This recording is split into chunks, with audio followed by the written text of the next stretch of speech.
হে আল্লাহ, তুমি আমাকে কেন এত গরিব বানিয়েছো? ফ্রি ফায়ারে সবাই আমাকে নু ম্যাডাম বলে, আমাকে কেউ ভালোবাসে না। আমি আর বাঁচতে চাই না। আরে আমার সাইকেলে কি হলো? এটা তো থামছে না, একাই চলছে। আরে আমি কি বেঁচে আছি? আরে একে একে দেখে তো আমার ভয় করছে। তুমি কে ভাই? হুকুম করো আমাকে, আমি তোমার জিন। তুমি আমাকে মুক্ত করেছো। আমি অনেক বছর ধরে এই বাক্সে বন্দী ছিলাম। তুমি সাইকেল দিয়ে ডিপ মারার কারণে আমি মুক্ত হয়ে গেছি। চাও তোমার দুটি ইচ্ছেকে আমি তোমার দুটি ইচ্ছে পূরণ করব।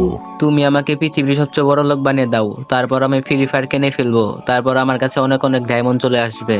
আব্রাকাডাবরা, গিলি গিলি ছু, অ্যাডামকে বানিয়ে দিয়ে পৃথিবীর সবচেয়ে বড় লোক। আরে এত টাকা, এত গোল্ড, আমি তো পৃথিবীর সবচেয়ে বড় লোক হয়ে গেছি। ওয়েট বন্ধুরা, ওয়েট। আমি আরেকটা ইচ্ছা চাই। যারা আমার ভিডিও দেখছে তাদের ইচ্ছা পূরণ করতে হবে। ওকে, ঠিক আছে। তার জন্য সবাইকে তোমার চ্যানেলটি সাবস্ক্রাইব করতে হবে আর নিজের ইচ্ছা কমেন্টে বলতে হবে। গাইস, তোমাদের ইচ্ছা কমেন্টে বলো।